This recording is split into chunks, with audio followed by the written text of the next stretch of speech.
Hey guys, welcome to the Daily Word Bible Study, a plain and simple book by book, chapter by chapter, and verse by verse study through the entire Bible. We are in the Prophecy of Haggai, and Haggai is a prophet. Now, this book is only 2 chapters, so I may finish it today.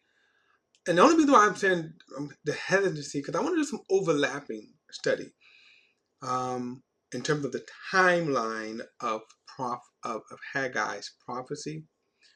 So he prophesies a few years after the when um, Israel the Israelites would be permitted to come back to the land, and this started under Cyrus, the king of the Medes and Persian kingdom. And so, what's interesting about this?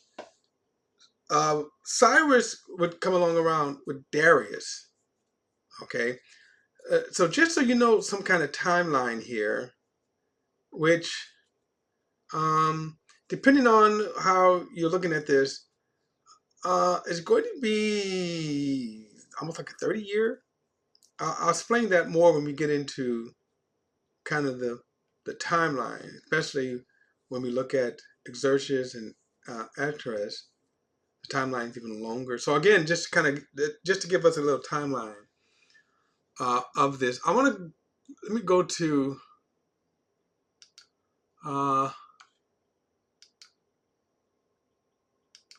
bring this up here. Here we go. So I wanted to. Verse 1 says, in the second year of King Darius. Okay? And on the first day of the 6th month, the word of the Lord came through Haggai the prophet to Zerubbabel, the son of Shealtiel, the governor of Judah, and Joshua. Now, Joshua, son of Jehoiadak, Zadok, the high priest. Now, so to kind of understand and get this timeline, around this time would have been somewhere 531 BC when Cyrus issues the decree for Israel to go back. Now we're going to get into what this particular prophecy is about. When we go to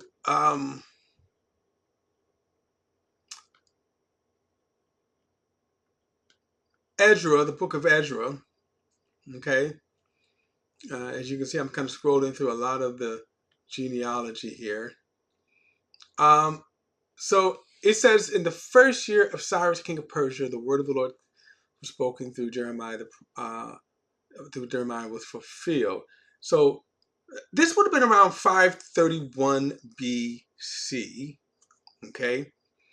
Now notice what he tells him. He says, "Go and build a house at Jerusalem." So this was the decree that was issued. By the way, as you remember in Daniel, when this decree was issued, it also started the 70-week prophetic timeline, okay, that will take us to the second coming of Jesus Christ.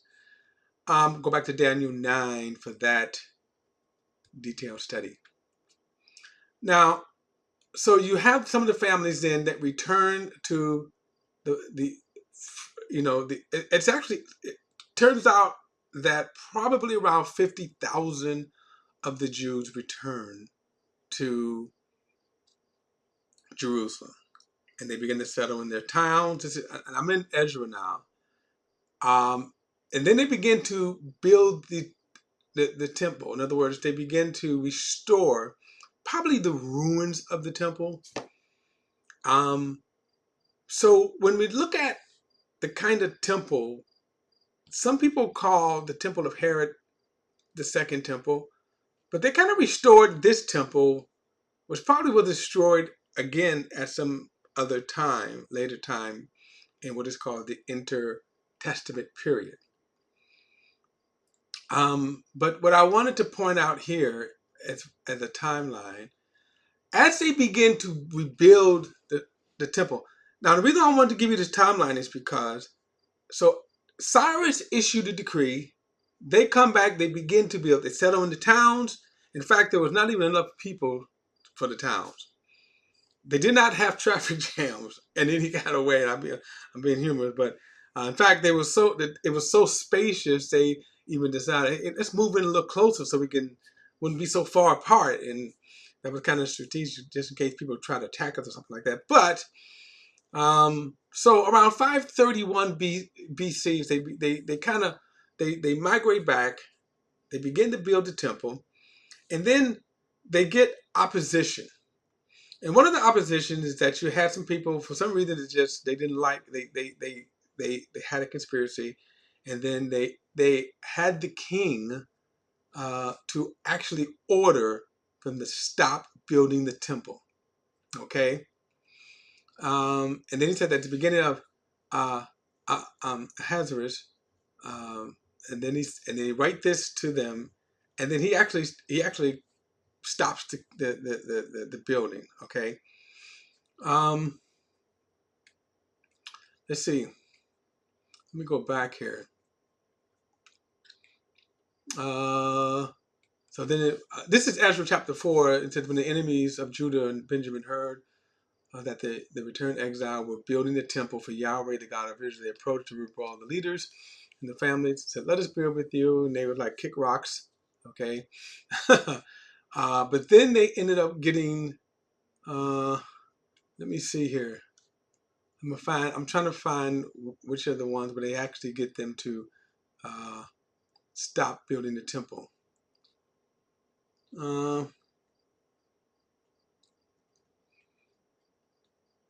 So here's a letter. I'm kind of scrolling through some of this because I don't want to kind of focus on it. But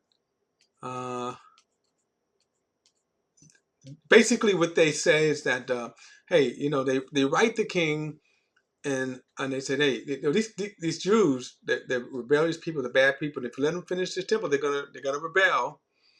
So Artaxerxes tells them, okay, tell them to stop building the temple. Now, the reason I want you to see this is because so now you almost have a period of time. So Israel's been back in the land for about almost something like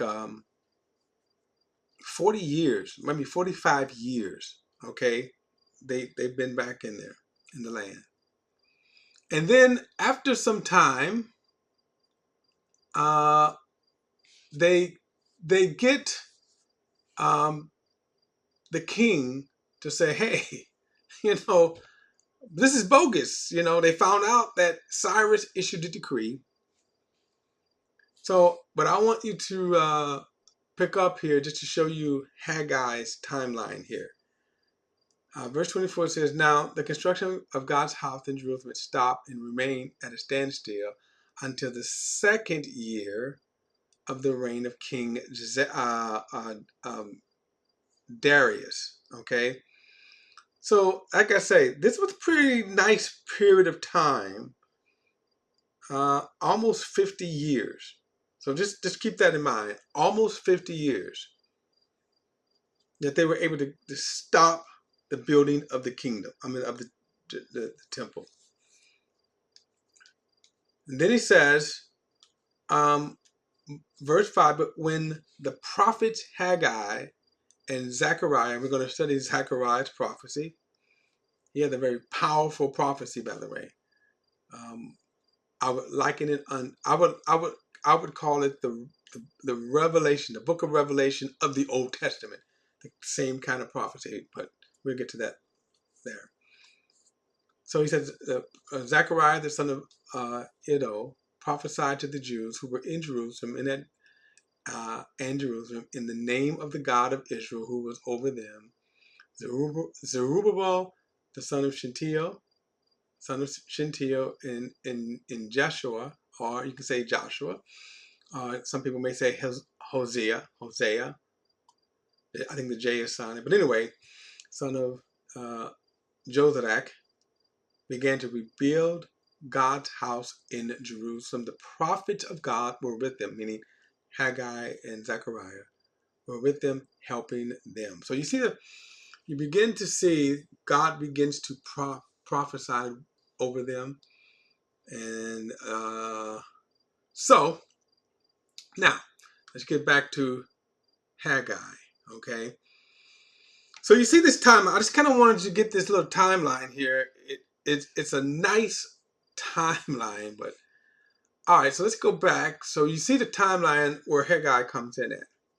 So in the second year of King Cyrus. So from the issuing of the king, here's my point. So Israel has been in the land now for almost 50 years, somewhere around the neighborhood, maybe 40 to 45 years they've been in the land. Now we're going to see why Haggai is going to kind of come at them too. So in the second year of Darius, the first day of the 6th month, the word of the Lord came to Haggai, the prophet, to Zerubbabel, son of Shealtiel, Shealtiel, the governor of Jerusalem, and to Joshua, son of Jehozadak, the high priest. The Lord of hosts said this: These people say the time has not come for the house of the Lord to be rebuilt. The word of the Lord came through Haggai the prophet. Is it a time for you yourself to live in paneled houses while this house lies in ruins? Now, the Lord of hosts said this to you: Think carefully about your ways. You have planted much, but harvest little. You eat, but never have enough to be satisfied. You drink, but never have enough to become drunk. You put on clothes, but never have enough to get warm. The wage earner puts his wages into a bag with holes in it. Thus saith the Lord of hosts. The Lord of hosts says this: Think carefully about your ways. Go up into the hills, bring down lumber, and build the house. Then I will be pleased with it and be glorified, says the Lord. You expect much, but then it amounts to little. When you brought your harvest to your house, I ruined it. Why? This is the declaration of the Lord of hosts, because my house still lies in ruin, while each of you is busy with his own house. So you see, again, remember, they had been in, the land for some time, and they become lax. If you go back and you read Ezra and Nehemiah, you see how quickly they became lax. But here, God now is complaining that you guys are letting my house go in ruin while you satisfy yourselves. Okay? So, verse 10 says, So on your account, the skies have withheld dew, and the land its crops. I have summoned a drought on the fields and the hills, and the grain, the new wine, the olive oils, and whatever the ground yields, on man and beast, and on all that your hands produce. Then Zerubbabel the son of Shealtiel, the high priest, Joshua son of Zedak, and the entire remnant of the people obeyed the voice of the Lord their God and the word of the prophet Haggai, because the Lord their God had sent him. So the people feared the Lord. Now, whenever there's a true prophet, let me just say this: a true prophet would always, God backs the true prophet. He validates the true prophet. So a lot of these people, and I also would say this: a lot of people today that prophesy in the name of the Lord or prophesy. It's, and even preachers that will use this verse to get money for their building of their churches. Because verse 14, the Lord stirred up the spirit of Zerubbabel, son of Shealtiel, governor of Judea, and the spirit of the high priest of Joshua, the son of Jehozadak, and the spirit of all the remnant of the people. They began to work on the house of Yahweh, the host, their God, on the 24th day of the 6th month in the second year of King Darius. Let me go on to chapter 2. On the 21st day of the 7th month, the word of the Lord came through Haggai the prophet: Speak to Zerubbabel the son of Shealtiel, Okay, I know I'm butchering his name here. It's Shealtiel, the governor of Judea, the high priests Joshua and Jehozadak, and to the remnant of the people, who is left among you who saw this house in its former glory. Now that's a very interesting statement because there were people, if you look at some of the people at the end of the exile, so if you go, for example, to Ezekiel, you will see that 20 years into the exile, there were still people being deported from Jerusalem. And so they probably now are old men, right? In their 70s, 80s themselves, in their 70s, 80s, like that. So notice he says, who was left among you who saw the house in its former glory? How does it look to you now? Does it seem like nothing to you? Even so, be strong, Zerubbabel. This is the Lord's declaration. Be strong, Joshua, son of Jehozadak, high priest. Be strong, all you people of the land. This is the Lord's declaration. Work, for I am with you. The declaration of the Lord of hosts. This is the promise I made to you when you came out of Egypt, and my spirit is present among you. Don't be afraid. Now, the reason why he has to tell them that, you have to kind of go back and remember, not only did they get kind of lazy, but remember they were ordered to stop by the princes of the Median Persians, and they were forced to stop. So they kind of, in terms of fearing retaliation. Verse 6. The Lord of hosts says this, once more in a little while, I'm going to shake the heavens and the earth, the sea and the dry land. I will shake all the nations so that the treasures of all the nations will come, and I will fill the house with glory, said the Lord of hosts. The silver and gold belongs to me. This is the Lord's declaration. This is the declaration of the Lord of hosts. The final glory of this house will be greater than the first, says the Lord of hosts. And I will provide peace in this place. This is the declaration of the Lord of hosts. Now, this is really a near and far fulfillment because people will fall into sin, and again, destruction will come to the land again. Verse 10, on the 24th day of the ninth month in the second year of Darius, the word of the Lord came to Haggai the prophet. This is what the Lord of hosts says. Ask the priest for a ruling. If any man is carrying consecrated meat in the fold of his garment, and it touches bread, stew, wine, or any food, does it become holy? The priest answered, no. Then Haggai asked, if someone defiled by contact with a corpse touches any of these, does it become defiled? And the priest answered, it becomes defiled. Then Haggai replied, so is this people, and so is the nation before me. This is the Lord's declaration. And so is every work of their hands, even what they offered is defiled. Now reflect back from this day before the stone was placed on another in the Lord's temple. What state were you in? When someone came to the grain heaps of 20 measures, it only amounted to 10. When one came to the winepress and dipped 50 measures from the vat, it only amounted to 20. I struck you, all the work of your hands, with blight, mildew, and hail. But you didn't turn to me. This is the Lord's declaration. Consider carefully from this day forward, from the 24th day of the ninth month, from the day the foundation of the Lord was laid. Consider it carefully. If there's still seed left in the granary, vine, figs, pomegranate, and the olive trees have not yet produced. But from this day on, I will bless you. Now, God kind of withheld the blessing. Why? Because the people were being stingy, and they wasn't giving their offerings to the Lord's house as they should. The word of the Lord came to Haggai a second time on the 24th day of the month. Speak to Zerubbabel, governor of Judah. I am going to shake the heavens and the earth. I will overturn royal thrones and destroy the powers of the Gentile kingdoms. I will overturn the chariots and their horses. Horses and their riders will fall, each by his brother's sword. On that day, this is the declaration of the Lord of hosts. I will take you, Zerubbabel, son of Shealtiel, my servant. This is the Lord's declaration, and make you